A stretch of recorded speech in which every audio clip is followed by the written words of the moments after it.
Grab a cup of coffee and let's begin international relations के monthly current affair, जो कि नवंबर month 2024 का है और ये हमारा विजन आईएएस मैगज़ीन है।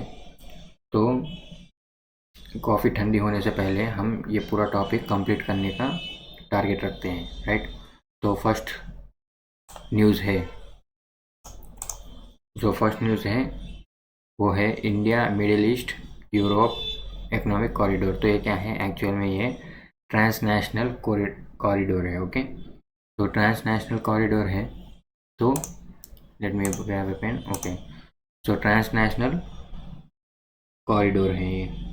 तो ये कहाँ कहाँ से जाता है? इंडिया, मिडिल ईस्ट और यूरोप से निकलता है, राइट। सो अब ये इंडिया, मिडिल ईस्ट, यूरोप, इसको अब ये कॉरिडोर को दो पार्ट में डिवाइड किया गया है। जो कि पहला पार्ट है उसका वो है ईस्टर्न कॉरिडोर। ओके, और ईस्टर्न कॉरिडोर कहाँ से? इंडिया से गल्फ कंट्रीज को कनेक्ट करता है। और नॉर्थर्न कॉरिडोर कहाँ? गल्फ से यूरोप को। तो यहाँ पे हम मैप में देख सकते हैं, तो जो कॉरिडोर जो ऐसा जाएगा ये कौन सा है? ईस्टर्न। ओके, और जो यहाँ से ऊपर की तरफ जाएगा वो नॉर्थ, अकॉर्डिंग टू डायरेक्शन ऐसा लिया गया है। और इसमें कौन से कंट्रीज हैं, नेशंस हैं, एक बार देख लेते हैं। एक तो इंडिया है हमारा, और ये मिडिल ईस्ट में कौन से हैं? UAE, Saudi Arab and Israel. Okay, और नेक्स्ट यहाँ पे पर्शिया, यानी कि यूरोप का पार्ट है वो। तो अभी न्यूज़ क्या हुआ? न्यूज़ में क्या है? So after 1 year of announcement of ambitious transnational corridor, okay, तो उसका 1 साल पूरा हो गया है, जो कि उसका प्रोग्रेस भी हम देख सकते हैं इस न्यूज़ में। सो आईएमईसी हम इसे आईमैक भी कह सकते हैं शॉर्ट में। तो ये एक्चुअल में जो हमारी न्यू दिल्ली डिक्लेरेशन, जो कि हमें याद होगी, G20 समिट, जो G20 समिट हुआ था वहाँ पे न्यू दिल्ली डिक्लेरेशन लिया गया था। कब हुआ था ये? 2023 में लिया गया था। उसमें एक एमओयू साइन किया गया था by leaders from India, European Union, France, Germany, Italy, Saudi Arab, UAE and US. तो ये जो लीडर्स मिलके एक एमओयू साइन किया गया था। क्या इसमें लिखा गया था कि हम एक मल्टी मॉडल कनेक्टिविटी प्रोजेक्ट बनाएंगे, जो कि which aims in developing infrastructure of port, railway, roads, sea lines and pipelines. Okay, इसलिए तो हम इसे मल्टी मॉडल प्रोजेक्ट कहते हैं, राइट। सो इसमें क्या क्या? Up to enhance trade between, कहाँ कहाँ पे ट्रेड हो सकता है ये जब हम ये आईमैक बना देंगे, तो India, Arabian Peninsula, Mediterranean region and Europe, इन सबको वो मल्टी मॉडल प्रोजेक्ट से फ़ायदा हो सकता है, राइट। और क्योंकि वहाँ पे ट्रेड एनहांसमेंट हो जाएगा। और पहले ही कहा था ईस्टर्न कॉरिडोर और नॉर्थर्न कॉरिडोर दो मिला के आईमैक बना है। तो the project forms part of, अब जो ये प्रोजेक्ट है ये एक्चुअल में G7, जो कि 2021 में हुआ था यूके में, उसमें एक प्रोग्राम उन्होंने अनाउंस किया था, जो कि PGGI उसका नाम था। ओके, सो PGGI उसमें क्या है? Partnership for global infrastructure and investment. तो उसी प्रोजेक्ट के मद्देनज़र रखते हुए इन्होंने आईमैक बनाया। कब? G20 समिट में। तो कंफ्यूज मत होना, G7 में PGGI प्रोजेक्ट यानी PGGI लाया गया था, अनाउंस किया गया था, और G20 में लाया गया था अपना आईमैक प्रोजेक्ट। ओके, सो इकोनॉमिक कॉरिडोर। और ऑब्वियसली इसका जो कारण है वो टू काउंटर चाइना से BRI क्या है? Belt and road initiative. So status of implementation, तो अभी वो काम कहाँ तक पहुँचा है उससे पहले हम देखेंगे ग्लोबल सिग्निफिकेंस। तो पहले उसका इम्पोर्टेंस क्या है वो देख ले, बाद में काम कहाँ तक पहुँचा है वो देखेंगे। तो डाइवर्सिफाइंग कनेक्टिविटी, ऑब्वियसली इससे कनेक्टिविटी डाइवर्सिफाई होता है, क्योंकि अब आप सोच सकते हैं कि अब एक ही लाइन, जो एक ही वे होता है ट्रेड रूट, वहाँ पे अगर कोई सोचिए वहाँ पे वॉर, उसके जो इर्द गिर्द जो नेशंस आते हैं, वो अगर वहाँ पे वॉर छिड़ गई, कुछ भी हो गया, तो वहाँ पे ट्रेड डिस्टर्ब हो सकता है अपना अपना या फिर जिन लोगों का वहाँ से ट्रेड पास होता है। तो सपोज़ आप समझ लिए स्विस कैनाल है, वहाँ पे जो आजू बाजू जो नेशंस होते हैं, यहाँ पे स्विस कैनाल है, राइट। तो उसके आजू बाजू जो नेशंस अगर सोच लो वहाँ पे वॉर वो सब छिड़ गया, तो वो स्विस कैनाल को कब्जा करना सोच सकते हैं। तो इससे क्या होगा, ऑब्वियसली इससे ग्लोबल ट्रेड में इफेक्ट पड़ेगा। तो इसलिए क्या करना है, नया रूट ढूंढना है, वो भी उसे हम डाइवर्सिफाइंग कनेक्टिविटी कहते हैं। तो alternative route for connecting connectivity and trade diversification, okay. जिससे क्या होगा, उसके आजू बाजू अब जो हम वे ढूंढ रहे हैं दूसरी जगह जाने का, वो हम ऐसे जगह से भी ले जा सकते हैं जहाँ पे डेवलपिंग कंट्रीज मौजूद है। तो उससे क्या होगा, वो लाइन की वो जो ट्रेड जहाँ से जाएगा, वो वे की वजह से उन लोगों को भी फ़ायदा होगा, राइट। सो वही एनहांस प्रॉस्पेरिटी जो वही कहता है। तो increase flow of energy and digital communication. So क्यों कम्युनिकेशन डिजिटल, सो इससे प्रॉस्पेरिटी क्यों बढ़ेगी, क्योंकि आप सोचिए आईमैक के जो नेशंस हैं, जो कि हमारे जो ये वाले आईमैक जहाँ जहाँ से जाएगा, वो नेशंस इंडिया, ये यूएई, सऊदी अरब, इज़राइल, ये यूरोपियन यूनियन, ये सारे मिलके कितना नियरली 47 ट्रिलियन इकोनॉमी उनके पास है, राइट। मतलब हम सब के पास है। तो 40% ऑफ वर्ल्ड जीडीपी वाले नेशंस है ये मिला के। तो उनको भी प्रॉस्पेरिटी, यानी जो आजू बाजू से जाएगा उनको भी फ़ायदा हो सकता है। और जियो स्ट्रैटेजिक कंट्रीब्यूशन क्या हो सकता है इसमें। सो अब आप सोचिए, हम हर वक्त यूरोप जाने के लिए हम एक ही रूट लेते हैं, कौन सा, स्वीज कैनाल वाला, right.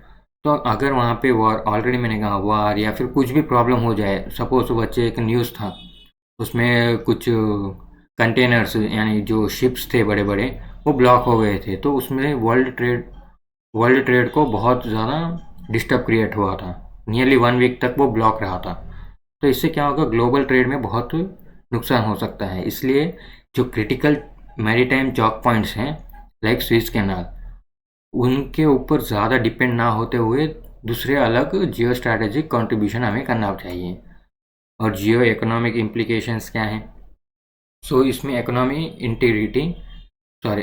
Integration and interdependency can create the necessary. तो इससे क्या होगा, अब सोचिए वहाँ पे जो कॉन्फ्लिक्टिंग रीडन मिडल ईस्ट हैं, अब अगर उनको आप ये सब ना हो, यानी कि कॉन्फ्लिक्ट ना हो उनके बीच में, तो उनको ट्रेड में घुसा दो, राइट। ट्रेड में उनको डाल दीजिए, तो क्या होगा, उनको वार के बारे में सूझेगा ही नहीं। वो क्या करेंगे, ट्रेड करेंगे, अच्छे से रहेंगे, right. So next geopolitical implications. अब जियोपॉलिटिकल क्या है, जियोपॉलिटिकल अल्टरनेट अप्रोच। ये मालूम में जियोपॉलिटिक्स में क्या होता है, यही जो अपना जो चाइना के पास डीप पॉकेट्स है, वो BRI यानी बेल्ट एंड रोड इनिशिएटिव बनाते जा रहा है, सबको लोन देते जा रहा है, वहाँ की कंट्रीज में से थोड़ा थोड़ा पार्ट लेते ही जा रहा है। तो इससे क्या होगा, चाइना का डोमिनेंस बढ़ेगा इन द फ्यूचर, राइट। सो इसको काउंटर करने के लिए हम ये सब ला रहे हैं। तो अब सिग्निफिकेंस ऑफ इंडिया, अब इंडिया से क्या सिग्निफिकेंस है, अब सोचिए, strengthening the Indo gulf relation. तो हमारे यहाँ जो आईमैक है, जो इंडो गल्फ रिलेशंस को कैसे हम देखते हैं, हम गल्फ कंट्री यानी कि ऑयल प्रोड्यूसिंग नेशन समझते हैं हम हमेशा। सो हम पहले से ऑयल इंपोर्ट करते आए हैं वहाँ से। तो अब क्या होता है, ऑयल का यूज़ धीरे धीरे फ्यूचर में कम होता जाएगा, राइट। वो तो सबको पता है, सब EVs एंड CNG और कुछ भी अलग ला देंगे, तो पेट्रोल का, फॉसिल फ्यूल्स का यूज़ बहुत ही कम हो जाएगा। तो हमें दूसरा basket for import and export create करना चाहिए। तो हम क्या हो, into gulf trade and economic relations तो इम्प्रूवमेंट इन, इससे हमारा पहले तो वो नॉन ऑयल ट्रेड इसको बढ़ाना होगा, इस नॉन ऑयल ट्रेड बढ़ाना होगा UAE से, वो सबसे गल्फ कंट्रीज से। सो तो इससे क्या होगा, ऑयल के अलावा भी हम वहाँ से उनसे रिलेशन बना सकते हैं। सो इकोनॉमिक ग्रोथ, सो ये क्या होगा, promote regional trade attracting investment in India, diplomatic and political goodwill. अब आप सोचिए, आप अपना जो माल होगा, हमारा अपना जो गुड्स एंड गुड्स हो गए वहाँ से निकलेंगे, राइट। तो एक टाइप ऑफ एडवर्टाइजिंग भी हो जाएगा कि नहीं, इंडिया का माल बहुत यहाँ पे इंपोर्ट हो रहा है, वहाँ पे इंपोर्ट, वहाँ पे एक्सपोर्ट हो रहा है। ये देखकर क्या होगा, वो भी हमारे जो गुड्स में इन्वेस्ट करना सोचेंगे कि नहीं भाई, इनका माल तो बहुत ही बिकता है बाज़ार में, तो चलो इनके मार्केट में हम थोड़ा इन्वेस्ट करते हैं हाइयर रिटर्न्स के लिए। तो ऐसा भी हो सकता है। अब फास्टर कनेक्टिविटी, फास्टर कनेक्टिविटी कैसे, अब जो सोचिए, अब जो हम, कहाँ गया मैं, आप एक मिनट, अब जो हम यहाँ से ये पूरा क्रॉस करते हुए जाते हैं मेडिटेरेनियन रीजन में, ओके, तो ये टाइम बहुत ही कंज्यूम करता है।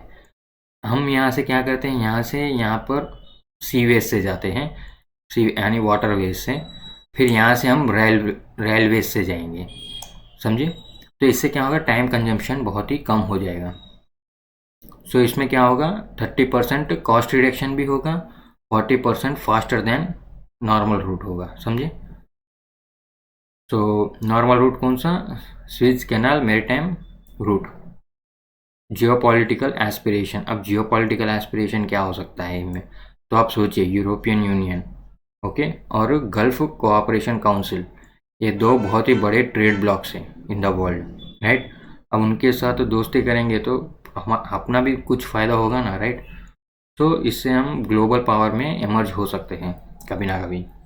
तो बड़े लोग बोल, तो जो हायर पावर्स हैं उनके साथ हम दोस्ती करेंगे तो हम भी एक टाइम में अच्छे हाई पावर में स्टैंड कर सकते हैं, ओके। तो चैलेंजेस क्या क्या है, चैलेंजेस से पहले हम जाएंगे काम कहाँ तक पहुँचा है। तो काम, infrastructure development, development is seen in sections like UAE to Israel railway network. So जो यूएई से इजराइल तक जो ये रेलवे नेटवर्क है वो कंप्लीट हो गया है, वो तो काम शुरू हो गया है या फिर ऑन ऑन द वे है। और ये हाइफा पोर्ट इन इजराइल, जो कि यहाँ पे हाइफा पोर्ट है, यहाँ से फिर यहाँ जाने का, बोलते हैं यहाँ पे जो सी पोर्ट होगा वो भी डेवलपमेंट में चल रहा है। दूसरा सेक्टोरल डेवलपमेंट। तो अब सेक्टोरल डेवलपमेंट में क्या होगा, बोल तो कनेक्ट, इसमें कौन से सेक्टर्स इन्वॉल्व हैं। एक तो clean energy export, under sea fibre optic cable and pipeline, energy grid linkages, ये सारे इन्वॉल्व है इसमें, ओके। लेकिन यहाँ पे अभी कुछ प्रोग्रेस हुआ नहीं है, okay, underline that point, not seen any progress, समझे। तो अभी कुछ वहाँ पे प्रोग्रेस में नहीं है, क्योंकि due to instability in West Asia, मालूम है ना, वहाँ पे सब वॉर वो सब चल रहा है। और डेवलपमेंट ऑफ ट्रेड प्रोसेसेस, तो steps are been taken towards standardisation and facilitation of trade processes like VTC. अब यहाँ पे क्या हुआ, जो भी हमारा वो जो माल यानी गुड्स वो सब वहाँ से निकलेंगे जाएंगे, वो सब तो छोड़ो, वहाँ पे स्टैंडर्डाइजेशन यानी कि कुछ जाने के लिए, तो अप्रूवल के लिए जो स्टैंडर्डाइजेशन एंड फैसिलिटेशन होता है, उसमें वर्चुअल ट्रेड कॉरिडोर बना दिया गया है, लॉन्च्ड बाई इन दोनों ने। सो वर्चुअल ट्रेड कॉरिडोर क्या करेगा, ये करेगा एडमिनिस्ट्रेटिव प्रोसेस एंड टाइम को कम, ओके, और लॉजिस्टिक और ट्रांसपोर्टेशन कॉस्ट को भी करेगा कम, और ईज ऑफ डूइंग ट्रेड बढ़ाएगा, राइट। सो इंक्लूसिव अप्रोच, अब इंक्लूसिव अप्रोच यानी कि, इंक्लूसिव यानी क्या, जुड़ना, किसी को अंदर लेना, okay, right. So the IMEC is open for expansion of regional connectivity benefits to other regional countries like Qatar, Oman, Egypt, Turkey and Iraq, यानी कि इसके जो बाजू ये हैं अपने ओमान, राइट, ओमान देश, और ये क्या है अपना यमन, इन सब के लिए भी सब ओपन है, यानी कि आप भी अपना जो रूट है वहाँ से कनेक्ट कर लो, फिर आप भी एक्सप्रेसवे बना के यहाँ पे सब इंपोर्ट एक्सपोर्ट कर सकते हो, तो आराम से यूज़ कर सकते हैं, राइट। सब चैलेंजेस क्या है, अब यहाँ पे मेन पॉइंट आता है हाई कॉस्ट, हाई कॉस्ट है भाई यहाँ पे। तो the complexity of multi modal nature and lack of well developed manufacturing capacities. तो ये है सबसे बड़ा problem, high cost. Okay, costing उसका बहुत ही हाई है। तो इससे क्या होगा, इसका ऑप्टिमम यूटिलाइजेशन नहीं हो पाएगा। ओके, सो लिमिटेड जोग्राफिकल कवरेज। अब इसका लिमिटेड जोग्राफिकल कवरेज क्या है, तो इसमें ज़्यादा कंट्रीज जुड़ नहीं पा रही हैं, like Turkey, Egypt, Iran, Qatar, ये सारे जुड़ जाए तो और भी फ़ायदा हो सकता है। एक्सिस्टिंग रूट, जो एग्जिस्टिंग रूट है बाबल मंडेप, अब यहाँ पे फिर से लेके आता हूँ मैप पे। जो ये वाला रूट है, यहाँ पे बाबल मंडेप है, फिर ये रेड सी है, फिर ये मेडिटेरेनियन सी, स्विस कैनाल के होते हुए।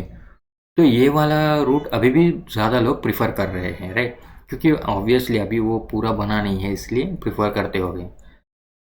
सो और ये कॉस्टलियर प्रोजेक्ट लग रहा है। Okay, so next, regional instability. ये तो हमें पता ही है पॉइंट, मिडिल ईस्ट में वॉर्स वो सब होते रहते हैं, disruption, Yemen Houthis, Israel Hamas war, ये सब चलते ही रहता है उधर, इसराइल पैलेस्टीन वॉर, ये सब। तो फाइनेंशियल कमिटमेंट क्या है वहाँ पे, फाइनेंशियल कॉस्ट रिगार्डिंग। अब इसमें कमिटमेंट में क्या होता है बोले तो सोचिए, कुछ कंट्रीज है, लाइक कुछ नेशंस, वो कह सकते हैं कि नहीं मैं आपको पैसे दूंगा मैं, मगर जब बात आती है यहाँ पे गल्फ कंट्रीज, बोलते हैं ये जो वॉर रिलेटेड एरियाज हैं, वहाँ पे कोई इन्वेस्ट करना नहीं चाहता। ओके, यानी कि कोई कमिट करना नहीं चाहता कि नहीं भाई मैं दूंगा, क्योंकि वहाँ पे ऑलरेडी वहाँ पे बहुत सारा टसल चल रहा है। तो वहाँ पे हम अगर लगा दे पैसे तो डूबने के चांसेस ज़्यादा है। तो यहाँ पे lack of commitment regarding the financial cost, right. So other important regional corridors क्या है, अदर रीजनल सेम उसके जैसा ही, INSTC। INSTC क्या है, international north south transport corridor है, जो कि 7,200 किलोमीटर लॉन्ग कॉरिडोर है, जो 2000 में इंडिया, रशिया, ईरान ने मिलके बनाया था। अभी उसमें 13 मेंबर्स आ गए हैं उसमें। सो उसमें ये सारे 13 मेंबर्स है, याद रखना। और बल्गेरिया उसका ऑब्जर्वर स्टेट है। और ये BRI के बारे में बोलना अपना, इसको अलग से सेशन में पूरा उसके बारे में पढ़ना ही बहुत महत्वपूर्ण होगा। तो अभी तो समझ लीजिए इट कंप्राइज, अब ये 2013 में रिलीज़ हुआ था, राइट। सो इसके दो पार्ट्स हैं, एक सिल्क रोड इकोनॉमिक बेल्ट और दूसरा एक मेरीटाइम सिल्क रोड। तो ये क्या करता है पता है, ये जो चाइना है, एक लैंड वे यानी कि मेन रोड, मेन लैंड, और एक सी वेज से यानी कि मेरीटाइम, ये दो जगह से कब्जा करना चाहता है, राइट। सो एक कॉन्टिनेंटल पैसेज है जो कि सिल्क रोड इकोनॉमिक बेल्ट है वो, और एक है मेरीटाइम सिल्क और silk road, sorry, maritime silk road, जो कि कोस्टल रीजन से होते हुए गुजरेगा। और दूसरा है TITR। TITR क्या है, trans Caspian international transport route. तो इसको मिडिल कॉरिडोर भी कहते हैं। तो ये multi modal corridor connecting China and EU, उसमें ये सारे नेशंस इंक्लूड है। 2017 में ये लाया गया था। कंक्लूशन पढ़ने की कोई ज़रूरत नहीं है, it's a waste of time actually. So the group of G20 summit. तो अब समझिए G20, द ग्रुप ऑफ 20 यानी कि G20, सॉरी। सो अब इसका थोड़ा इम्पोर्टेंट हो सकता है टॉपिक ही। तो इसमें रियो डी जेनेरियो, जो कि ब्राज़ील में है, राइट, वहाँ पे 18th G20 समिट हुआ था। तो इसका थीम क्या था, building A just world and A sustainable planet. So building A just world and A sustainable planet इसका थीम था G20 का। तो अब G20 कहाँ पे हुआ, रियो में हुआ, राइट। अब रियो में हुआ तो यहाँ पे क्या क्या इम्पोर्टेंट यानी कि रियो डिक्लेरेशन हम कह सकते हैं वो क्या क्या है, ये सब हम आगे देखेंगे, राइट। तो पहले समझ लो इसमें मेन इम्पोर्टेंट पॉइंट, यहाँ पे African union for the first time okay join हुआ है। और हमारा जो ब्राज़ील है इस बार होस्ट किया था, उससे पहले हमने होस्ट किया था इंडिया ओके 2023 में, उससे भी पहले इंडोनेशिया ने और उससे भी पहले इटली ने। इसलिए यहाँ पे ट्रॉय का सिस्टम चलता है, राइट। सो 3 नेशन मिलके हेल्प करते हैं। So first Italy, second Indonesia, third हम थे। फिर अब नेक्स्ट में अपने बाद आ गया ब्राज़ील। तो अब इंडोनेशिया, इंडिया और ब्राज़ील ये तीनों हेल्प करेंगे, यानी कि ये दोनों उसको थर्ड नेशन को हेल्प करेंगे। फिर नेक्स्ट टाइम कौन आएगा, उसको 3, 4 और 5 ऐसा। तो यहाँ पे ट्रॉय का सिस्टम चलता है ओके। सो यहाँ ट्रॉय का ऑफ G20।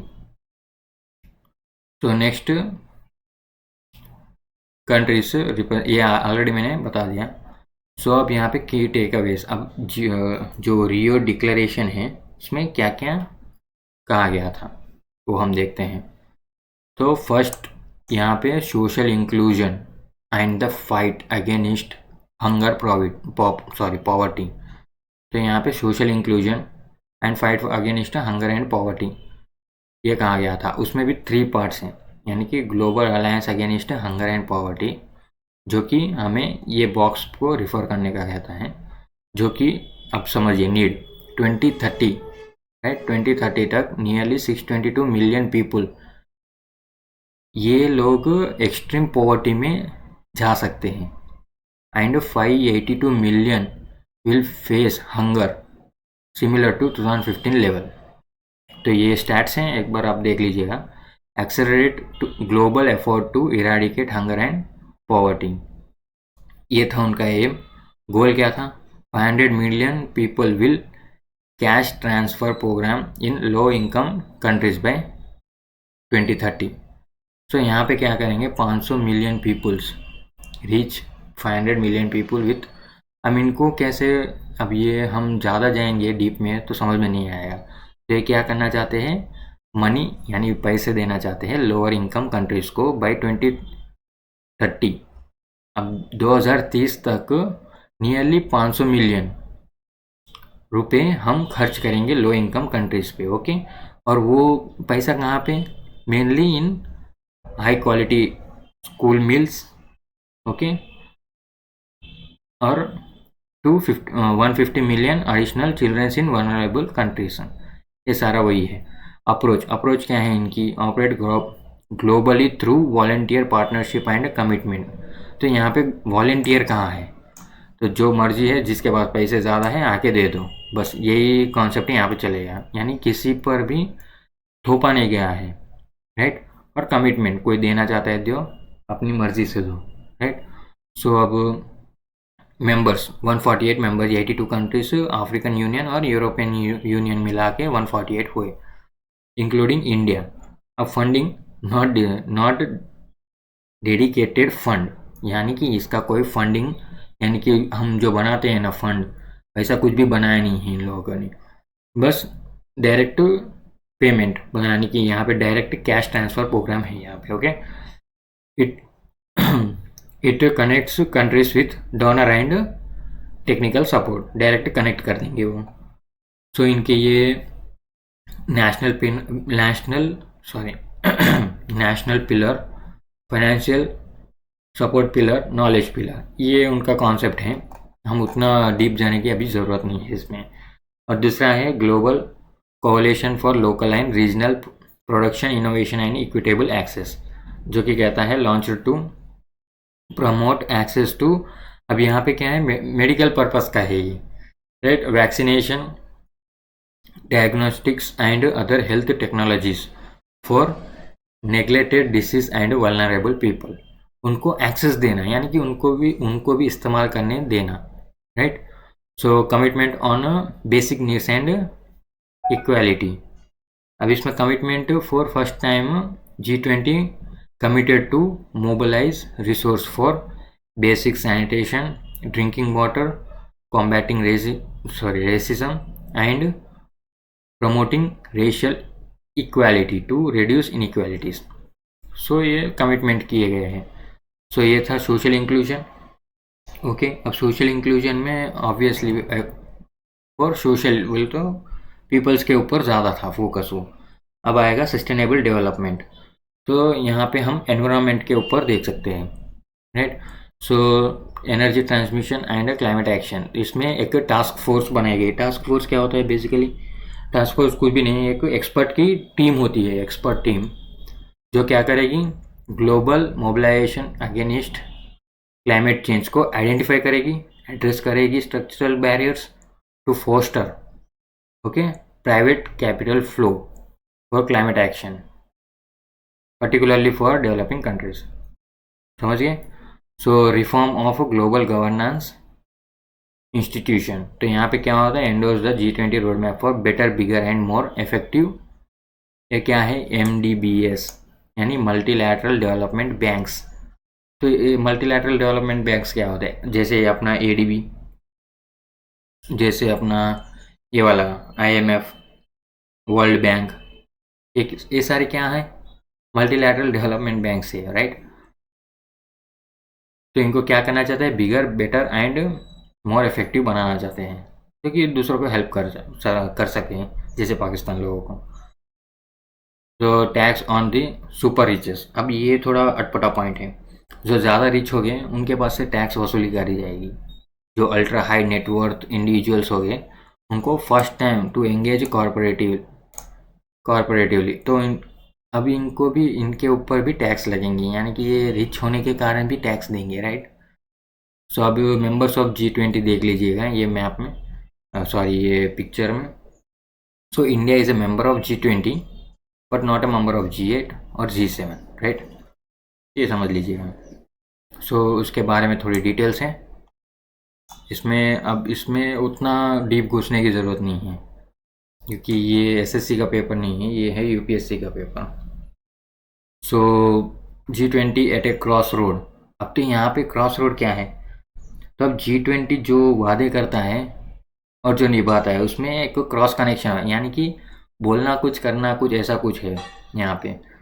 तो यहाँ पे क्या है, पहला पॉइंट तो ये एक्चुअल में जो पॉइंट्स है 1 2 3 4 5, ये पॉइंट्स, ये कैसे मालूम, ये पॉइंट्स आप सोचे तो बड़ी बड़ी बातें ऐसा है, यानी कि जो बोलता है फिर अगले साल वो भूल जाता है, फिर उसके ही विरुद्ध में काम करना शुरू कर देता है, ऐसा ही कुछ है ये। एक्चुअल में ये फनी पॉइंट्स है सारे।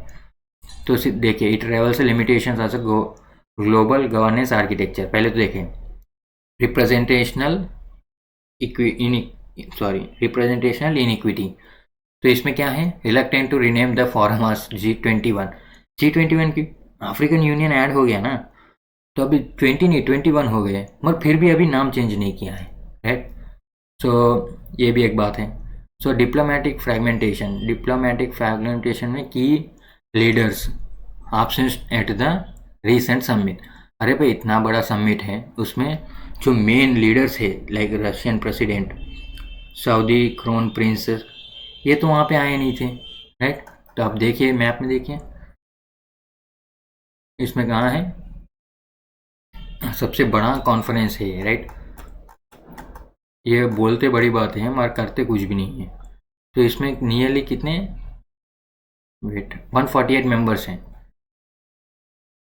सॉरी G20 मेंबर्स हैं। 20 मेंबर्स में इसमें लगभग ज़्यादा से ज़्यादा लोग नहीं आए हैं। सऊदी अरब के प्रिंस नहीं आए हैं, राइट। रशिया भी नहीं आया है उसमें, रशिया के प्रेसिडेंट। और Argentina's opposition to sustainable development and welfare spending underscore significant difference among members. तो ये अर्जेंटीना, अब क्या है, ये जो डेवलप्ड कंट्रीज, ये दोनों क्या करते हैं, डेवलप्ड कंट्रीज तो बहुत बहुत बहुत ही पोल्यूशन क्रिएट कर दिया और वो डेवलप हो गए, ओके। अब वो कहते हैं कि डेवलपिंग कंट्री आप रुक जाओ, आप उतना पोल्यूशन मत करो, क्लाइमेट एक्शन लो। ये अब बहुत सारा पोल्यूशन करते हैं, ओजोन डिप्लीशन होता है, ये सब बातें हमें सुनाते हैं, एक्चुअली करा उन्होंने। तो क्या हुआ, अर्जेंटीना ने sustainable development and welfare spending underscore difference among, तो ये उसका विरोध करने लगा कि क्या है भाई ये, हाँ। और major economics like the US, Germany and Argentina resist wealth tax. Obviously इससे पहले मैंने कहा था अटपटा सा, जो रिच हो गए वो ज़्यादा टैक्स देंगे। Resist wealth tax and progressive taxation proposals होना ही था ये। Unrealised goals in governance overhaul, तो अनरियलाइज्ड गोल्स क्या है, global institutional reforms, call for reforming global institutional like the UN Security Council and World Bank remain unaddressed, limiting the G20 impact on global governance. Okay, तो ये क्या कहते हैं, पहले तो गवर्नेंस, ग्लोबल गवर्नेंस की बात करते हैं। और जब यूएन सिक्योरिटी काउंसिल और वर्ल्ड बैंक में कुछ चेंजेस, बोल तो अभी आधुनिक हो गए हैं, ये पहले इनका चार्टर बहुत 70 ईयर्स पहले इनका चार्टर बना था, तो उसको उसमें रिफॉर्म करना नहीं चाहते, ये सेम वही का वही यूज़ करना चाहते हैं। यानी कि ये रिफॉर्म तो नहीं करेंगे मगर बात करेंगे। Climate commitments, despite coinciding with COP29, the summit failed to advance climate goal beyond previous declaration, तो यहाँ पे क्लाइमेट के बारे में उतना बात भी नहीं किया है, right. So next, structural and operational weakness. अब ये पॉइंट क्या कहता है, पहली तो बात, आप जो बोलते हैं यहाँ पे आके हवा उड़ाते हैं, राइट, कि ये करेंगे वो करेंगे, मगर क्या किस बेसिस पे करेंगे, कुछ लॉस है नहीं, ये खाली without a formal charter limiting accountability and public scrutiny. तो इससे क्या होता है, बस बात करना है, अरे भाई ये तू कर दे, अरे ये तू वो कर दे, वो कर दे, करने वाला करेगा, नहीं करने वाला नहीं करेगा, वो अपनी मर्जी है, क्योंकि यहाँ पे लॉस नहीं है उसके ऊपर, जस्ट बात करना, निकल जाना बस। So competition for other institutions, growing influence of organisations like BRICS, ये ज़्यादा फेमस हो रहा है, SCO फेमस हो रहा है, possess challenge to divide G20, समझे, तो G20 का डिवीजन मांग हो सकता है, ऐसा कुछ समझ लीजिएगा आप। सो यहाँ पे enhancing the effectiveness of G20 summit. So permanent secretariat, अब ये जो पॉइंट है एनहेंसिंग द इफेक्टिवनेस, ये आप समझिए। परमानेंट सेक्रेटरीट, पहले तो क्या होना चाहिए G20 के समिट्स में, उसके बारे में ये बात कर रहे हैं पॉइंट्स, राइट। सो यहाँ पे पहले परमानेंट सेक्रेटरीट लाओ, जिससे क्या होगा, वो सेक्रेटरीट यानी कि जो वो बंदे हो गए उसमें, वो बैठ के जो पॉलिसीज, जो बात कही थी तुमने लास्ट G20 में, नेक्स्ट G20 में क्या बात करोगे, क्या करोगे, कैसी पॉलिसीज लाओगे, कैसे रिसर्च, वो सब करेगा, राइट। तो इससे क्या है, एक स्ट्रक्चरल फॉर्मेट में क्या हो रहा है क्या नहीं हो रहा है वो मालूम होगा, और एक मीटिंग, एक समिट से दूसरे समिट को लिंकेज बैठेगा। अब कुछ भी नहीं है, ये समिट में कुछ अलग बात करना, फिर नेक्स्ट G20 समिट में कुछ अलग, ऐसा नहीं चलेगा। So clear division of labour, so focus for G20, focus for G7, right. जो G20 के मीटिंग्स हो गए उसमें mostly monetary stability, trade openness, poverty reduction and pandemic control, इसके बारे में बात करनी चाहिए, और G7 में जियोपॉलिटिकल इश्यूज़ के बारे में बात करनी चाहिए, और empowering middle income members. So middle income members क्या है, मिडिल ईस्ट कंट्रीज नहीं है, मिडिल कंट्रीज नहीं है, ये मिडिल इनकम यानी कि जो ना डेवलपिंग है ना डेवलप्ड है। सो एक्चुअली डेवलपिंग स्टेज में ही है मगर डेवलप से अभी दूर है, राइट। सो वो कौन से कंट्रीज है, Argentina, Brazil, India, south Africa. अब ये कंट्रीज नियरली डेवलप्ड समझ लीजिएगा, मगर अभी थोड़ा टाइम लगेगा डेवलप्ड होने के लिए, तो ये कंट्रीज को भी डिप्लोमेटिक रोल्स देने चाहिए उसमें, right. Accountability framework, so introduce mechanism to track commitments, monitor implementations and provide transparent annual performance review। ये कैसे हो सकता है, ये परमानेंट सेक्रेटरी यहाँ पे बिठाए गए, तो ये अकाउंटेबिलिटी ऑटोमेटिकली आ जाएगा उसमें, right. So strategic coordination with UN agencies, strategic coordination with UN agencies को, जैसे WHO, UNEP, UNDP, to avoid duplication of efforts and maximise public goods delivery. तो वही सेम बात है। एड्रेसिंग ग्लोबल साउथ प्रायोरिटीज़, हमें पता है ग्लोबल साउथ, ग्लोबल नॉर्थ, जो कि नॉर्थ में रहते हैं वो सारे रिचेस्ट कंट्रीज हैं, और जो साउथ में रहते हैं वो अंडर डेवलप्ड कंट्रीज है, राइट। तो उनको advocate for equitable global governance, reducing G7 dominance. समझिए। अब ये कंक्लूजन में हमें समझना नहीं है, कंक्लूजन को मारो गोली। और अब यहाँ से थोड़े टॉपिक्स हैं, जैसे India Australia, India Italy, India Germany relations, ऐसे ये हम देखते जाएंगे, राइट। सो ये न्यूज़ में क्यों था? न्यूज़ में इसलिए था क्योंकि जो G20 समिट हुआ था उसके साइड में ही second India Australia annual summit भी हुआ था, राइट, हुआ था। तो उसके की हाइलाइट्स क्या हैं? पहले तो जो समिट हुआ था इंडिया ऑस्ट्रेलिया एनुअल समिट, उसके की हाइलाइट्स क्या हैं? तो launch of India Australia REP, यानी कि renewable energy partnership, to provide the framework for practical cooperation in priority areas like solar PV, यानी solar, photovoltaic, green hydrogen, energy storage etcetera. तब solar PV मालूम है हमें, जो सोलर पैनल्स जिससे electricity बनती है सोलर एनर्जी से। और जो ग्रीन हाइड्रोजन क्या होता है? ये कुछ भी नहीं, सेम हाइड्रोजन ही है ये, और इसको बनाने के टाइम पे कार्बन रिलीज नहीं होता, यानी कि इसके प्रोसेस में कहाँ भी कार्बन रिलीज नहीं होता, इसलिए हम ग्रीन हाइड्रोजन कहते हैं।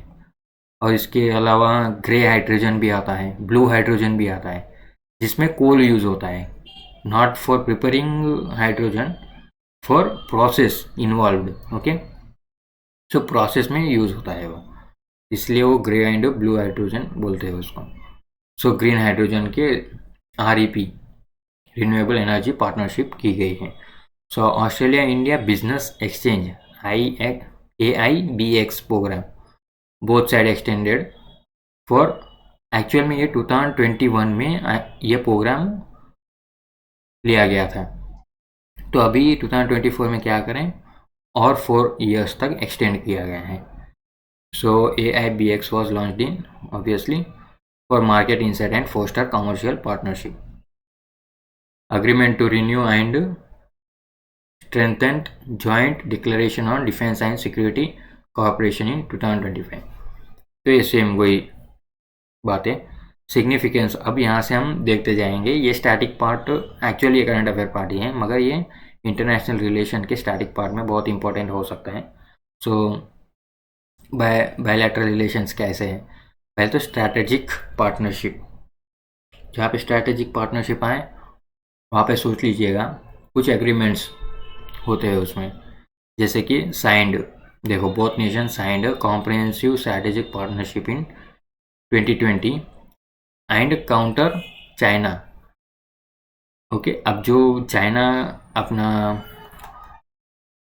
वर्ल्ड मैप में देख लीजिएगा, जो चाइना है वो China Indian Ocean, South China Sea, वो सब हड़पना चाहता है, वो तो वहाँ पे डोमिनेंस क्रिएट करना चाहता है। मगर हमें पता है कि ऑस्ट्रेलिया यहाँ पे है, इंडिया यहाँ पे है, राइट। सो अगर ये पूरा डोमिनेंस करेगा तो हमें भी इफेक्ट होगा। तो इसको काउंटर करने के लिए कुछ ना कुछ प्रोग्राम्स और पार्टनरशिप किया गया है, इसलिए तो हमने क्वाड बनाया है, राइट। क्वाड पता है आपको? सो उसमें भी सेम ऐसे ही पैसिफिक ओशन में किसी की डोमिनेंस ना बढ़े, इसीलिए वो लिया गया था। So example, Australia India Indo Pacific ocean initiative partnership AIIPOIP helps to shape maritime cooperation in Indo-Pacific region। और दूसरा next economic and trade relation. तो चलिए इकोनॉमिक और ट्रेड रिलेशन में क्या क्या है। बायलैटरल ट्रेड क्रॉसेस, अब यहाँ पे थोड़े फैक्ट्स देख लीजिए। 30 बिलियन बायलैटरल ट्रेड 30 बिलियन तक हुआ था, कब? 2023 में, राइट। और इससे economic cooperation and trade agreement ECTA, ये कुछ FTA ECTA ये सब आप इकोनॉमी में अच्छे से पढ़ेंगे, right. So India is a significant market for, अब यहाँ पे ऑस्ट्रेलियन कोल। सो यहाँ पे पहले आप समझिए, कोल 3 टाइप के होते, नहीं 4 टाइप के होते हैं, राइट। सो हम समझते हैं, देखिए coal are actually 4 types: anthracite, bituminous, semi bituminous और लास्ट में लिग्नाइट। तो जब एंथ्रासाइट होगा, इसमें 97% से नियरली 80% तक इसमें कार्बन कंटेंट होगा, ये हाई क्वालिटी कोल माना जाता है। और लिग्नाइट में नियरली 20 to 30% कोल कंटेंट होगा, तो वेरी लो क्वालिटी कोल माना जाता है। तो आप समझिए, ये जो है बिटुमिनस, सेमी बिटुमिनस और लिग्नाइट, ये इलेक्ट्रिसिटी प्रोड्यूस करने में यूज़ करते हैं। और एंथ्रासाइट और बिटुमिनस ये दो मेटलर्जी वर्क में यूज़ करते हैं, ओके। और कुछ लोग कहे कि peat is also a form of coal, नहीं, पीट एक्चुअल में कोल नहीं है, वो ट्रांजिशनल पीरियड में आता है। तो समझिए एक वुड है और ये है कोल, जो ट्रांजिशन पीरियड होगा उसे हम पीट कहते हैं। तो एक्चुअल में ये 4 टाइप है। और जो ऑस्ट्रेलियन कोल जो एक्सपोर्ट होता है वो कौन सा है? ऑब्वियसली बिटुमिनस कोल है वो, जो कि नियरली हाई क्वालिटी है। सो और ऑस्ट्रेलियन कोल और LNG है liquefied natural gas, okay, nitrogen gas नहीं है, नेचुरल गैस है जो कि लिक्विफाइड फॉर्म में होता है। और एक होता है CNG, कंप्रेस्ड नेचुरल गैस, उसमें गैस को कंप्रेस करके डाला जाता है, लेकिन ये कंप्रेस करके उसको लिक्विड फॉर्म में कैसे -163 डिग्रीज तक कूल किया जाता है, तो वो क्या होगा, लिक्विड फॉर्म में बदल जाता है, इसलिए LNG। While Australia import Indian textile, pharmaceutical and IT services, right.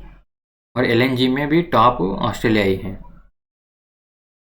So supply chain रेजिलियन initiative, अब ये देखो, ये सप्लाई चेन रेजिलियन इनिशिएटिव क्या है, ये बहुत ही समझने वाली बात है।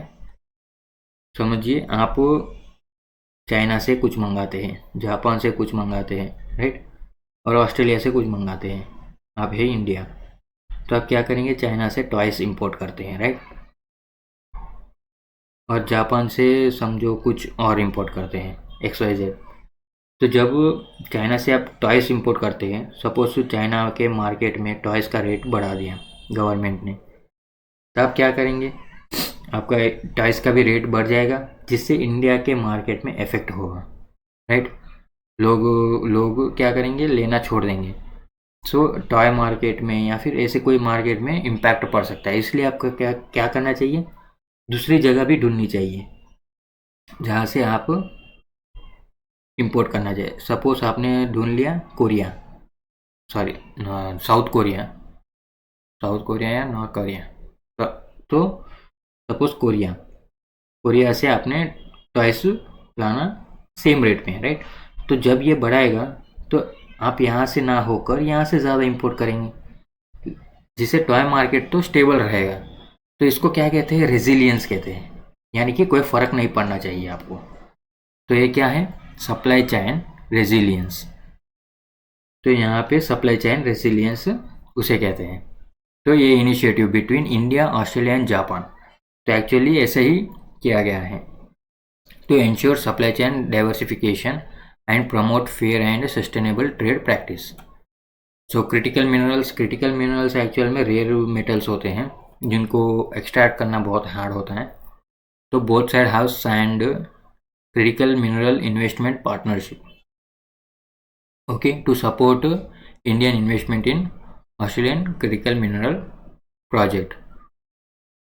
तो ये क्या करता है, जब ये सपोज माइनिंग करते हैं, कुछ भी करते हैं, तो इंडिया भी जाके उसमें इन्वेस्ट करती है, कि नहीं भाई आप माइनिंग कर रहे हो, हम भी आपको सपोर्ट करेंगे, यानी कि हेल्प करेंगे, जिससे क्या होता है, इन्वेस्ट करेंगे, जिससे फ्यूचर में जब वो क्रिटिकल मिनरल हमें चाहिए होगा तो वो थोड़ा सस्ते भाव में हमें बेचेगी, क्योंकि निकालने में भी हमने मदद की है, आपकी इन्वेस्टमेंट भी किया है, तो कुछ ना कुछ ऐसा मदद मिल जाएगी।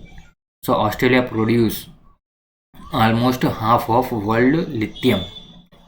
Okay, so world half of world lithium produce करता है, and this is second largest producer of cobalt and fourth largest producer of rare earth metal. तो ये ये फैक्चुअल है, एक बार देख लीजिएगा। अब green energy cooperation, green energy में क्या है, Australia India green hydrogen task force, इससे पहले कहा था टास्क फोर्स यानी कि ग्रुप ऑफ एक्सपर्ट्स को बिठाया, क्यों, to enhance green hydrogen production and deployment. Okay, और Indian Australian solar task force, दूसरा टास्क फोर्स बिठा दिया, to which accelerate solar PV, अब solar PV photovoltaic, okay, deployment and enhance their supply chain. अब defence में जाए तो defence में क्या है, air to air refuelling agreement, mutual logistical support, और अब ये डिफेंस एक्सरसाइज आप अलग से पढ़िए तो बहुत ही फायदे में रहोगे। पहला तो ऑस्ट्र हिंद, ऑस्ट इंडेक्स, पिच ब्लैक, ये तीन हमारी विथ ऑस्ट्रेलिया मिलिट्री एक्सरसाइज है। ओके, अब नेक्स्ट है regional and multilateral cooperation. So Australia support for India's UN. अब यहाँ पे देखिए थोड़े कंट्रीज है, थोड़े नेशंस है जो इंडिया को सपोर्ट करता है यूएन जनरल काउंसिल, यानी यूएन के सिक्योरिटी काउंसिल में हमें भी एक परमानेंट मेंबर लेना चाहिए, इसमें सपोर्ट करता है। तो पहले तो ऑस्ट्रेलिया करता है, दूसरा अपना ये जापान भी करता है, राइट, ब्राज़ील भी करता है, तो ऐसे कुछ कंट्रीज है हमें सपोर्ट करते हैं। तो आप ये याद रख लीजिएगा, ऑस्ट्रेलिया सपोर्ट्स अस। ओके, और further both Nations actively collaborate on platform of G20 में भाग लिया था, और Indian ocean dream association IORA for addressing regional challenges, same वही प्रोग्राम से वो पीपल टू पीपल टाइज। अब यहाँ उनके सिटीजन्स और हमारे सिटीजन्स के बीच में क्या चल रहा है, ये ground reality. India is Australia largest source of skilled migrants, यानी कि बहुत सारे स्किल्ड माइग्रेंट्स यानी कि जो पढ़े लिखे लोग वहाँ जाते हैं, राइट, और second largest source of international student.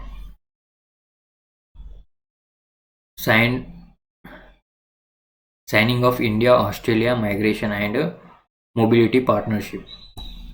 अब ये भी ये पूरा क्या है, ये एक्चुअल में ये सब जो फॉरेन जाके पढ़ना चाहते हैं उनको थोड़ा क्या, ये माइग्रेशन एंड मोबिलिटी पार्टनरशिप में क्या होता है कि उनको वन टाइप ऑफ क्या बोलते हैं हेल्प मिलता है, यानी कि अब कोई वीज़ा लेने जाता है, अब वो स्टूडेंट वीज़ा है, तो उनको आराम से क्या बोलते हैं विदाउट एनी हसल वो पास कर देते हैं, राइट, स्टूडेंट वीज़ा हो तो without any gap, study gap और वो, तो उनमें भी कुछ प्रोविजंस होते हैं, हमें उतना डीप में नहीं जाना है।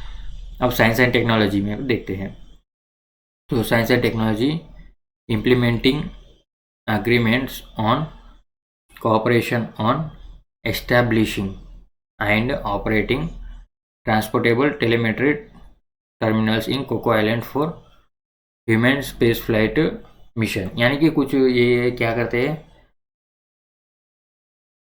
ये पॉइंट थोड़ा हम साइंस एंड टेक्नोलॉजी के करंट अफेयर में देखेंगे, क्योंकि इसमें थोड़ा डीप अंडरस्टैंडिंग ज़रूरत है। अब मैं डायरेक्ट कह दूंगा तो आपको समझ में नहीं आएगा, फिर आप सोचेंगे कि सही से नहीं पढ़ा रहे। तो next, issue in India Australia relation. अब इश्यूज़ क्या है, चलो ये तो दोस्ती हो गई, ये सब तो दोस्ती यारी थी। अब क्या चल रहा है एक्चुअल में, इश्यूज़ क्या है अभी, ट्रेड एंड मार्केट एक्सेस पहली तो इसमें क्या है, CECA नेगोशिएशन। तो ये CECA ये सब इकोनॉमी में आएगा, जिसमें फ्री ट्रेड एग्रीमेंट्स, अब जो ट्रेड होता है हमारे बीच में, सो वर्ल्ड ट्रेड ऑर्गेनाइजेशन क्या कहता है कि आप जो सामान कंट्री को बेचते हो, वो एक कंट्री को बेचते हो, वो सारे कंट्रीज को सेम प्राइस में जाना चाहिए। ऐसा कुछ फेवरिज्म नहीं करना चाहिए। तो थोड़े एग्रीमेंट्स होते हैं जिसमें फेवरिज्म अलाउड है, लाइक फ्री ट्रेड एग्रीमेंट। उसमें क्या होता है, वो पर्टिकुलर टैक्स नहीं लगाएगा, टैरिफ नहीं लगाएगा, राइट। वैसा कुछ होता है इसमें। तो non trade barriers such as sanitary and phytosanitary standards and technical barriers continue to impede India's export. तो अब जो हमारे यहाँ से सामान जाते हैं उसमें ये सब कंसर्न्स हैं इनके। और pharmaceutical pricing control in Australia, particularly on generic hampers market access for Indian products, right. यहाँ ऑस्ट्रेलिया की जो जेनरिक मेडिसिन है वो ज़्यादा सस्ती पड़ती है अपने इंडिया की मेडिसिन से, जिससे हमारा इंडियन मार्केट हैम्पर होता है। Rise of extremism and anti Indian activist, तो ये तो पता ही है, इन्फ्लुएंस ऑफ खालिस्तानी वहाँ पे भी इन्फ्लुएंस कर रहे हैं सबको और दंगे कर रहे हैं। तो इसमें क्या हुआ, vandalism of Hare Krishna temple, Shri Shiva Vishnu temple in Melbourne. Okay, तो ऐसे लोग भी होते हैं। तो stalled nuclear energy corporations, slow progress and no commercial sales of uranium to India, right. तो ये भी एक मुद्दा है। Despite signing of 2014 agreement, cooperation in peaceful use of nuclear energy limits collaboration in clean energy. So India rejected uranium supply proposal from Australian companies due to lack of commercial viability. ये point भी समझ चुके हैं। Visa issues, तो उसके visa के rates बढ़ा दिए। सो 125% हाइक हो गया है वीज़ा फीस में, right. Good financially strain Indian students, way ahead में क्या है बोल, तो क्या करना चाहिए आगे। So economic and trade partnership और strengthening strategic and security ties, strengthening corporation in the Indo Pacific, addressing extremism, जो कि इसका ही उल्टा है, राइट। कंक्लूशन गया तेल लेने। Next, India Germany. So India Germany relation, okay. So news में क्यों था, तो German counsellor visited India to enhance bilateral relation between. अब ये सब आते हैं जाते हैं, न्यूज़ बढ़ा देते हैं हमारे पढ़ने का, ओके। तो हम अब नेक्स्ट टॉपिक में हम देखेंगे जर्मनी, उसके बाद इटाली, उसके बाद स्पेन, राइट। तो अब मैप में अभी देख लीजिएगा जर्मनी कहाँ है। तो उसका ये बॉर्डर कंट्री है, यहाँ कौन से टच होते हैं। इटाली के कौन से टच होते हैं, स्पेन के कौन से टच होते हैं। स्पेन का तो कुछ भी नहीं है, एक पोर्चुगल और एक फ्रांस टच होता है। और इटाली के भी ज़्यादा नहीं है, स्विट्ज़रलैंड, ऑस्ट्रिया, स्लोवेनिया और सिसिली, बस उतना ही, ज़्यादा नहीं है। फ्रांस इसके ज़्यादा है जर्मनी के, इसलिए तो वर्ल्ड वॉर किया था उसने। So next, more on news में क्या है। सो 2024 marks the 25th anniversary of the strategic partnership. तो 25वीं सालगिरह थी स्ट्रैटेजिक पार्टनरशिप की, और 50th anniversary of inter governmental agreement on cooperation in scientific research and technology development. During the visit, the 7th Intergovernmental Consultation (IGC) was held, and also the India Germany Innovation and ये ज़्यादा technicality, ये क्या है, पूरे agreements वो सभी हैं। तो ये था न्यूज़ में। सिग्निफिकेंस क्या है, क्यों इम्पोर्टेंट है जर्मनी हमारे लिए, राइट। सो ये मैप एक बार देख लीजिएगा, उतना इम्पोर्टेंट नहीं है अपने पास अपने लिए। So trades and investment, Germany is India से largest trade partner in Europe, समझे, in Europe, with bilateral trade reaches. अब इतना ट्रेड, अब इसमें क्या है, यूरोप के कंट्रीज जो है उसमें सबसे बोलते टॉप मोस्ट में जर्मनी इन्वेस्टमेंट करता है इंडियन मार्केट में, राइट। सॉरी, इन्वेस्टमेंट नहीं, ट्रेड करता है इंडियन मार्केट में। So Germany is 9th largest foreign direct investor, 9th है। फर्स्ट कौन है, US, second Mauritius, third United Kingdoms, fourth Singapore, 9th place में कौन है, अपने ये जर्मनी भाई साहब। with a cumulative FDI of US 14.5 billion. तो इतना डॉलर्स आप देख लीजिएगा वो facts. So Germany get access to Indian large and growing consumer market along with availability of skilled labours and rapid adoption of digital technology. यानी कि हमारे यहाँ से बंदे मिल जाते हैं उनको जो कि स्किल्ड होते हैं और जो नई टेक्नोलॉजी दे दे वो भी अडेप्ट कर लेते हैं वो, यानी कि सीख जाते हैं कैसे यूज़ करना। क्लाइमेट एंड सस्टेनेबिलिटी, अब uses the green and sustainable development partnership. Germany committed इतना $1 billion solar partnership and agro ecology. तो सोलर पार्टनरशिप क्यों? क्योंकि हमने एक क्या बोलते हैं इंटरनेशनल इनिशिएटिव स्टार्ट किया था। कौन सा? ये इंटरनेशनल सोलर अलायंस। ओके, तो हम उसके करता धरता है यानी। और दूसरा एक coalition for disaster resilient infrastructure CDRI, ये भी हमने ही स्टार्ट किया था। तो इसमें मेंबर है Germany, right. So technology and innovation, इसमें क्या है? Indian German science technology centre IGSTC नाम अटपटा सा है, GST। Okay, no problem. IGSTC supports 49 priority projects including initiative like WISR, हाँ वही women in science and engineering research. So defence and security, इसमें क्या क्या है? इसमें क्या होगा? इसमें जो एक्सरसाइज होते हैं जॉइंट नेवल एक्सरसाइज या फिर मिलिट्री एक्सरसाइज वही होगी। एक है एक्स मिलन, हाँ एक्स मिलन नाम, ओके। पास एक्स, अरे दूसरा एक्स तरंग शक्ति 1, ये सारे हमारे जॉइंट एक्सरसाइज हैं। Also recently Germany has shown keen interest in participating, अब ये जो प्रोजेक्ट 751 प्रोग्राम है Indian navy for 6 conventional submarines, इसमें भी पार्टिसिपेट किया था। सो डिफेंस में 2006 डिफेंस कॉरपोरेशन एग्रीमेंट साइन किया गया था। तो यहाँ पे जॉइंट वर्किंग ग्रुप JWG, क्या कौन सा? एक है काउंटर टेररिज्म, दूसरा है cyber security and defence, right. So challenge, अब डाइवर्सिफिकेशन ऑफ ट्रेड पार्टनर्स, तो रिडक्शन डिपेंडेंसी, अब इसमें क्या किया है? एक पॉलिसी है चाइना +1।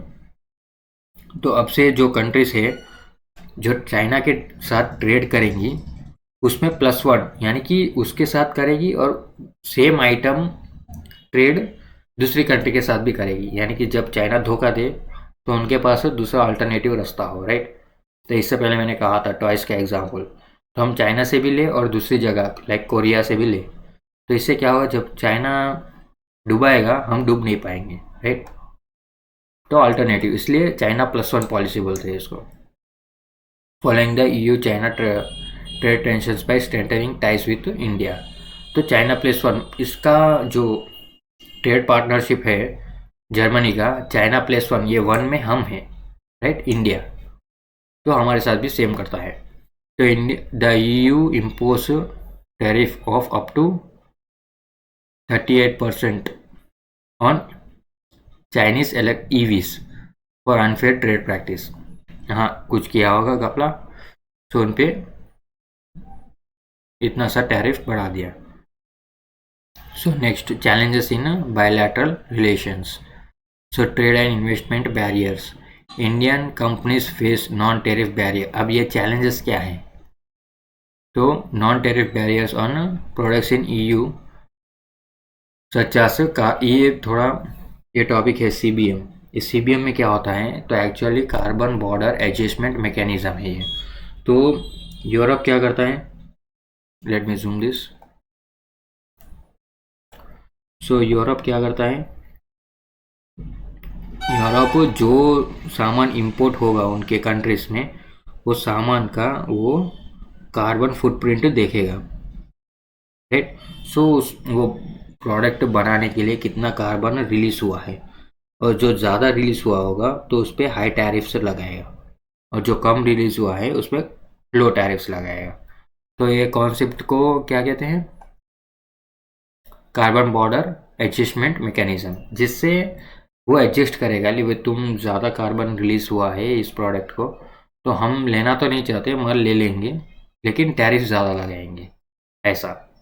तो similar bureaucratic hurdles and a complex tax system have kept German investment in India at around 25 billion euros।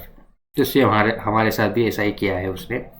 तो स्ट्रैटेजिक एंड जियोपॉलिटिकल डिफरेंस, तो इंडिया ने न्यूट्रल स्टैंड लिया था कब, रशिया यूक्रेन कॉन्फ्लिक्ट या फिर war, constant with Germany strong opposition, जो कि जर्मनी रशिया का दुश्मन है, राइट। तो वो भी थोड़ा डिफरेंस हो गया कि तुमने किसी का भी स्टैंड नहीं लिया। और China's role, Germany economy dependent on China limit is ability to fully support India's position against China unlike the US and Japan in Quad. तो आप समझ गए होंगे क्या है ह्यूमन राइट क्रिटिसिज्म। तो ये जर्मन वाले हमेशा इंडिया को क्रिटिसाइज किया है कश्मीर या फिर प्रेस फ्रीडम के लिए। तो वे फॉरवर्ड में क्या होता है, FTA law, free trade agreement, Indo Pacific engagement करो, collaboration in clean tech and sustainable development with projects, supply chain resilience, ये दूसरी बार आया है सप्लाई चेन रेजिलियंस, ये बहुत ही इंपॉर्टेंट टॉपिक है सप्लाई चेन रेजिलियंस, राइट। सो इनके साथ भी करना चाहिए ऐसा बोल रहे हैं। इंडिया इटाली रिलेशंस देखते हैं, तो न्यूज़ में क्यों था, तो ऑब्वियसली G20 समिट हुआ था, बहुत ही बड़ी समिट है ये, अनाउंस्ड। तो वहाँ पे अनाउंस किया था जॉइंट स्ट्रैटेजिक एक्शन प्लान, जो कि 2025 से 29 तक वर्क करेगा। तो key highlights of India Italy strategic plan, so economic cooperation and investment, foster automotive semiconductor and infrastructure and advanced manufacturing. तो क्या करेगा ये जो इकोनॉमिक कोऑपरेशन और इन्वेस्टमेंट है, ये सारे सेक्टर्स जो कि ऑटोमोटिव सेमीकंडक्टर्स, इंफ्रास्ट्रक्चर और एडवांस्ड मैन्युफैक्चरिंग में इन्वेस्ट करेगा, राइट। और दूसरा strengthening bilateral trades and investments through the joint commission for economic cooperation and, देखो जॉइंट वर्किंग ग्रुप दूसरी बार आया ऑन फूड प्रोसेसर्स।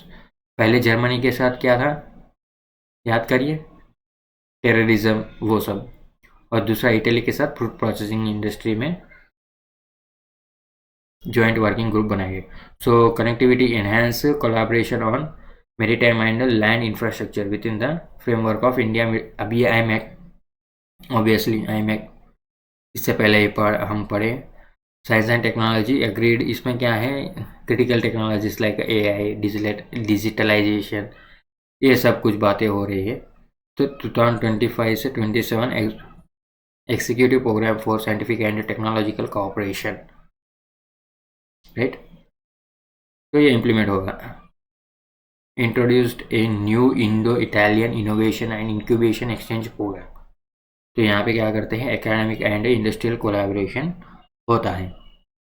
और स्पेस सेक्टर में इटालियन स्पेस एजेंसी, जो कि उनकी इटाली वाले की, और अपनी इसरो कोलैबोरेट हो के, यानी कि कोलैबोरेशन से earth observation, heliophysics and space exploration with emphasising on lunar science. तो इस पे वर्क किया है, right. Energy transactions, tech summits, biofuel, अभी एनर्जी ट्रांजैक्शन में ये ग्लोबल बायोफ्यूल अलायंस, ये भी हमारा है, राइट, हमने ही शुरू किया है। इंटरनेशनल सोलर अलायंस, ये भी हमने ही शुरू किया है। तो defence cooperation decided to hold annual joint defence consultative meetings and joint staff talks. A bunch of क्या बोलते हैं डेफिनेशन है ये, इसमें ज़्यादा कुछ नहीं है। डिस्कस्ड एस्टैब्लिशमेंट ए, अब ये सारा डिफेंस में आ गया। सो यानी कि उतना इम्पोर्टेंट नहीं है। अबाउट इंडिया इटली रिलेशन, अब इंडिया इटली के रिलेशन बात करते हैं। सो हिस्टोरिकल कनेक्ट कहाँ पे कनेक्ट होता है, यस, एंशंट स्पाइस रूट यहीं से गुजरता था। और मार्को पोलो अपना फॉरेन ट्रैवलर, जो कि हिस्ट्री में आएगा, ट्रैवल्ड इन इंडिया, राइट, जो कि इंडिया में ट्रैवल किया था 13th सेंचुरी में।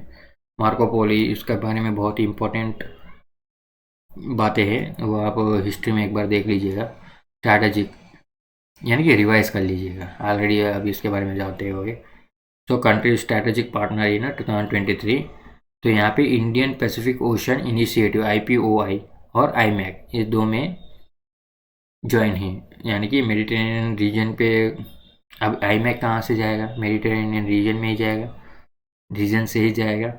और सेम ये इंडिया पैसिफिक। सो Italy exist.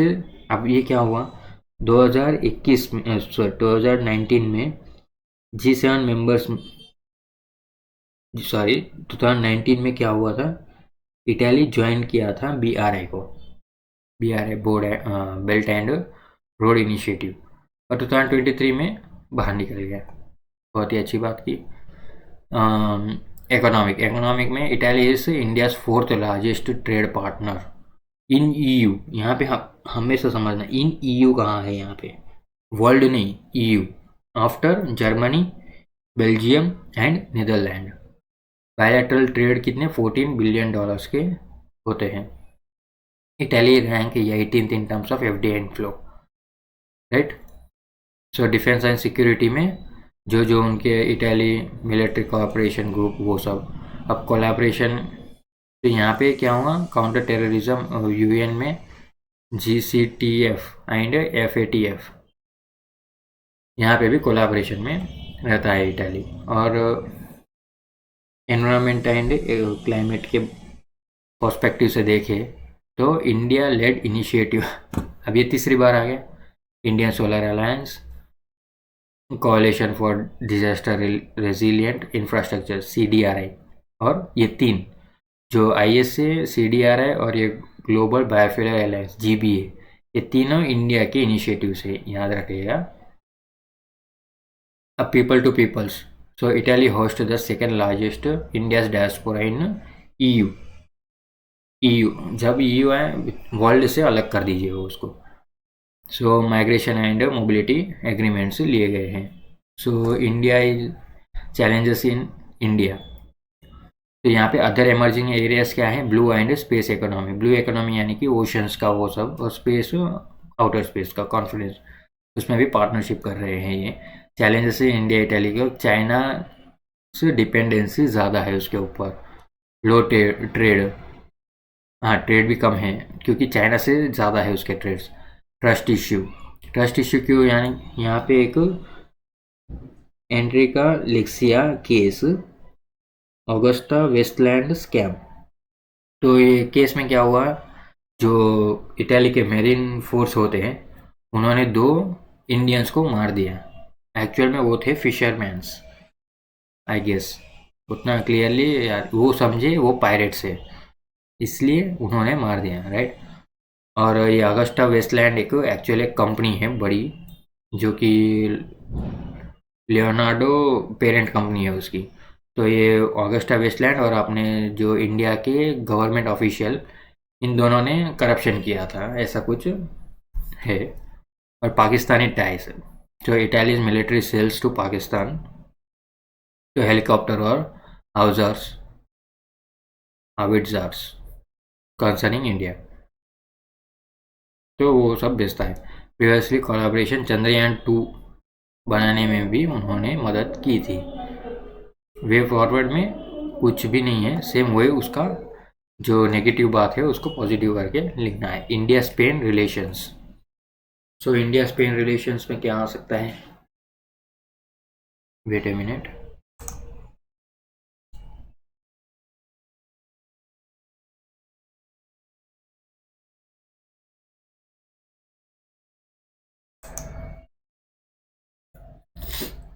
Okay, let me check India Spain relation.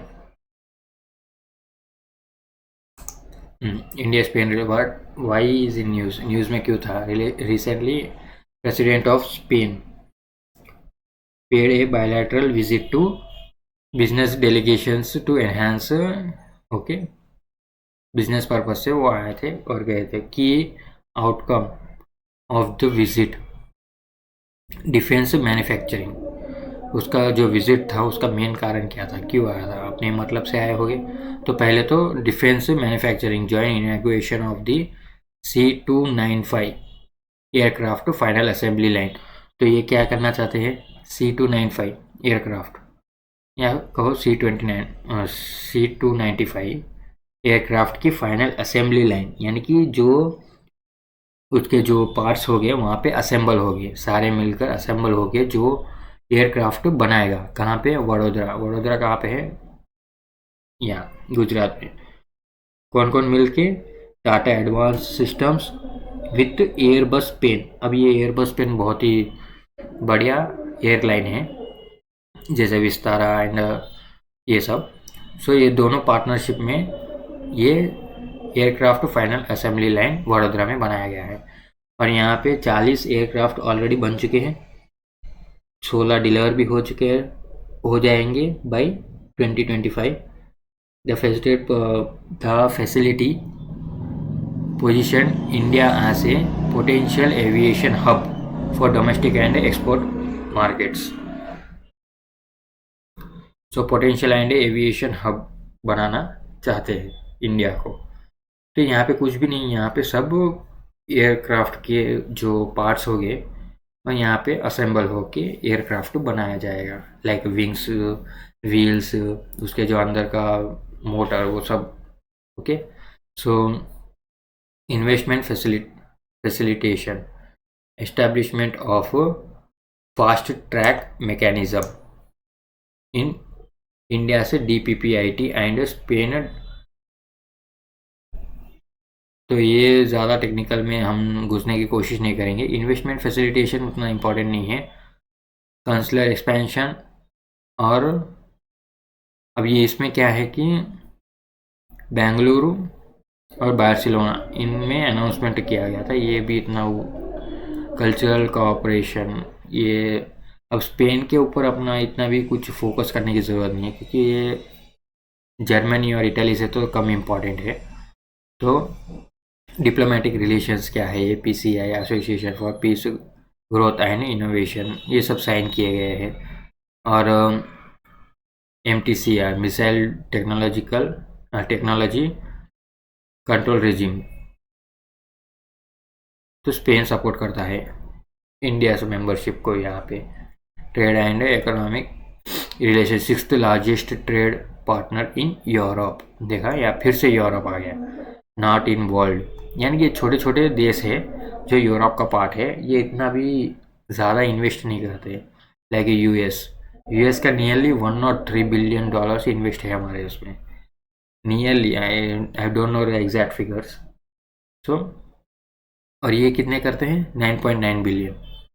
सो लेस अमाउंट है according to that, but okay. 16th largest investor in India, जो कि उसका 4.2 बिलियन है, right. So defence and security में क्या क्या है, पास EX एक्सरसाइज, तो उतना इम्पॉर्टेंट नहीं है, इसलिए मोस्ट ऑफ द पार्ट हम इसे स्किप करेंगे। अब ये है news in short. So first, trilateral power transmission. So पहले अब इन नाम में देखें, ट्राईलैटरल यानी कि तीनों मिलके पावर ट्रांजैक्शन। सो यहाँ पे 3 नेशंस इन्वॉल्व हो गए, यहाँ पे पावर डिलीवर करेंगे, और ये फर्स्ट, अब तक का फर्स्ट है। ओके, तो कौन कौन है यहाँ पे ट्राईलैटरल में, नेपाल, बांग्लादेश और हम, राइट। तो ट्राईपार्टाइट पावर सेल एग्रीमेंट किया गया है नेपाल और बांग्लादेश के साथ। सो बिटवीन NTPC, जो कि हमारा है विद्युत व्यापार निगम, और नेपाल का NEA, Nepal electricity authority and Bangladesh power development board was signed earlier. ये क्या है, public sector undertakings, public sector units है, राइट। तो about agreement to facilitate power transaction from Nepal to Bangladesh. So Nepal से बांग्लादेश पावर ट्रांजेक्शन होगा, लेकिन बीच में कौन, इंडिया से होते हुए जाएगा 40 megawatts of power. So greater सब रिलीजनल, सो ये मुझे लगता है ओके पावर ट्रांजेक्शन तो बांग्लादेश में ऑलरेडी इतना टसल चल रहा है, तो इन्वेस्टमेंट और ये सब रोक देना चाहिए मेरे according, but I am not one two से क्या करना चाहिए क्या नहीं, मगर यस ये सब ये 40 megawatts of power commitment towards greater सब regional cooperation including the energy sector which would lead to increase interlinkages between the economy for mutual benefits। यहाँ पे mutual benefits मुझे कुछ लग नहीं रहे हैं of all स्टेक होल्डर्स। हाँ बेनिफिट उनके लिए है, हमारे लिए कुछ भी नहीं है।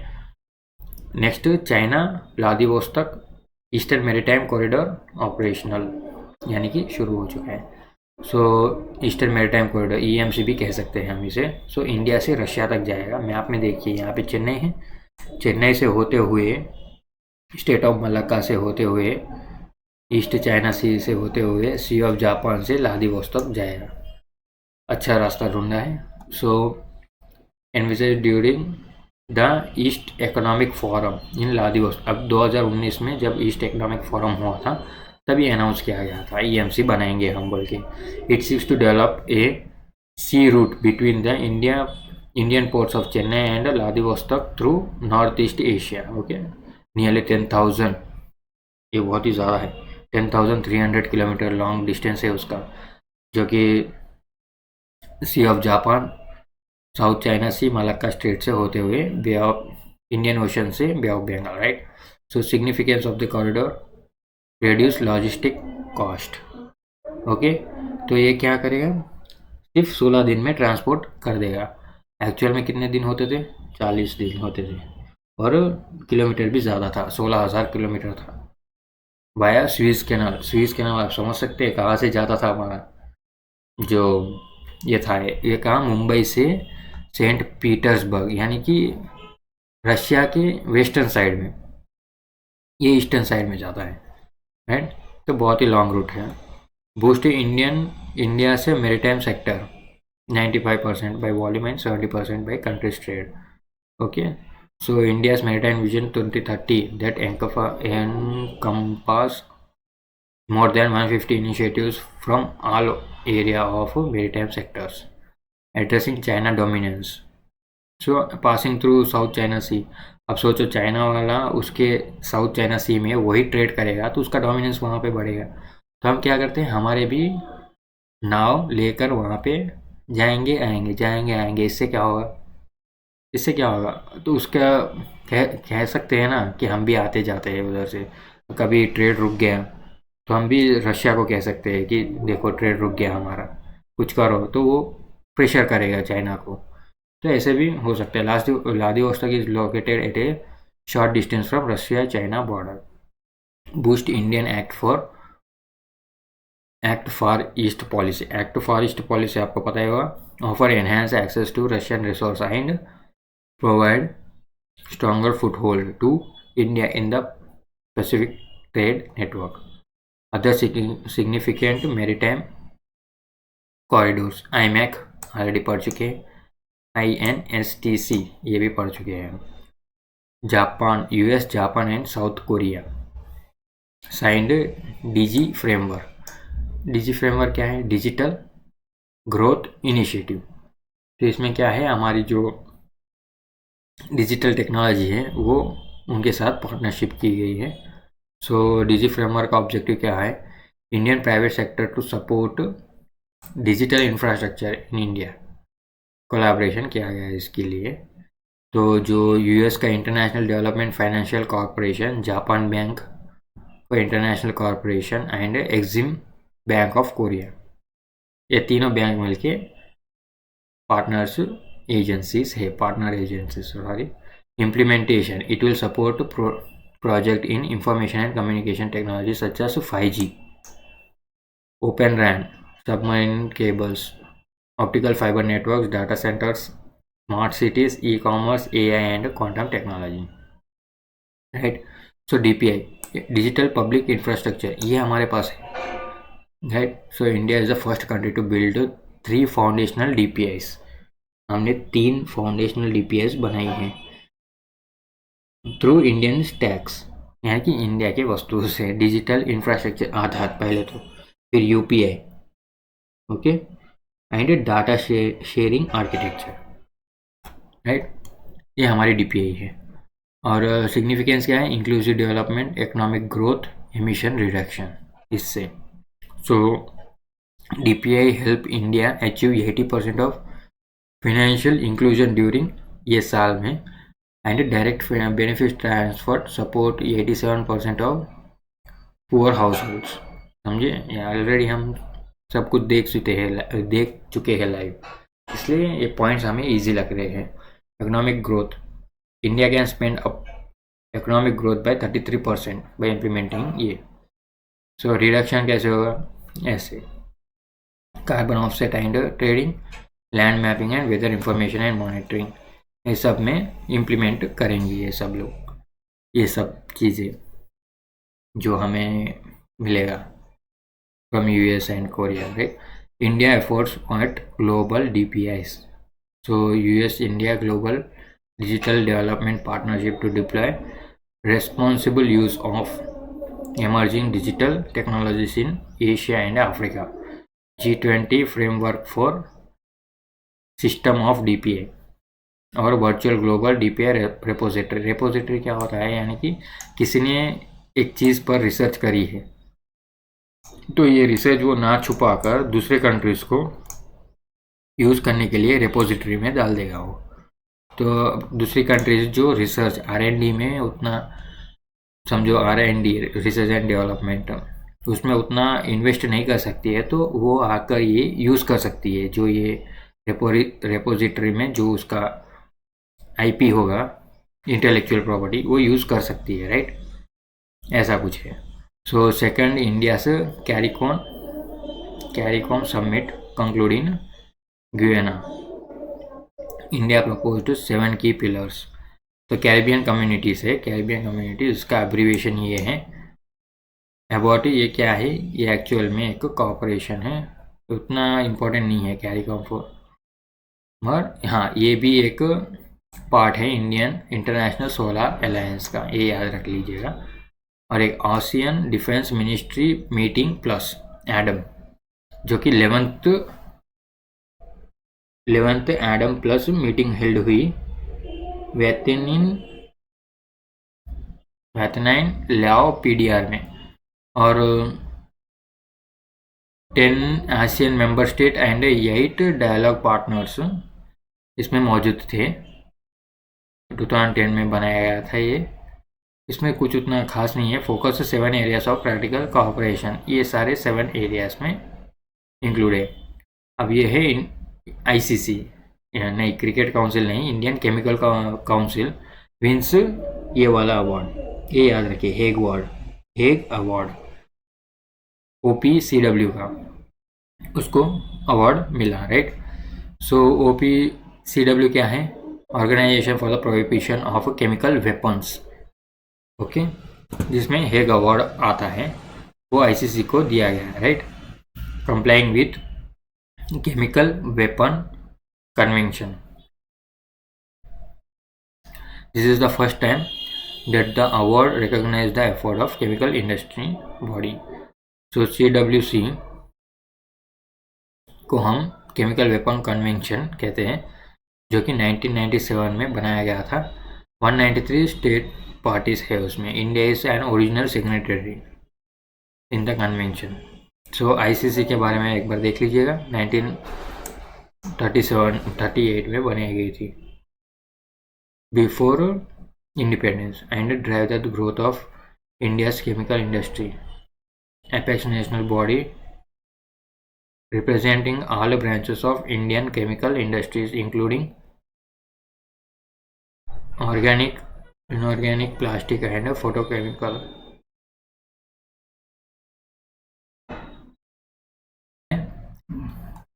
ये टॉपिक में so aim to eliminate an entire category of weapons of mass destruction by prohibiting the development, production.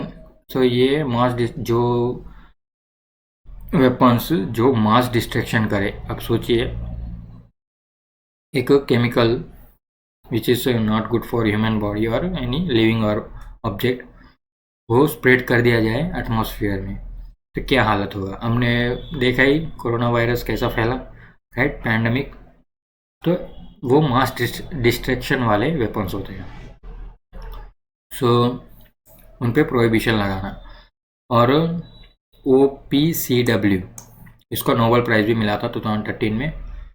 और mutation devices and other equipments weaponising toxic chemicals also fall under the definition of, इसके definition में include है। सो NAC and NACWC, national India implementation in India, National Authority or Chemical Weapon Convention is responsible for implementing the convention in India। तो India में भी same वैसा ही कानून लाया गया था थ्रू दुतान एक्ट। सो कि NACWC है, केमिकल वेपन कन्वेंशन एक्ट के अनुसार NACWC बनाया गया है। कैरोकॉल में क्या है, 10 पॉइंट कैरोकॉल। अब ये क्या है, उतना क्यों इम्पोर्टेंट, तो ये थोड़े पॉइंट्स है। Call for global housing crisis, urban space, urban planning और local action, alliance to social local impact. So ये सारे कैरोकॉल कहा गया है। So WUF established in 2001 by UN। So ये क्या है, वर्ल्ड अर्बन फोरम, उतना इम्पोर्टेंट नहीं है। International cooperative alliance. So India for the first time in 130 years long history of ICA। So आज़ादी से पहले, राइट। तो इसका थीम क्या था, cooperative build prosperity for all, सहकार से समृद्धि।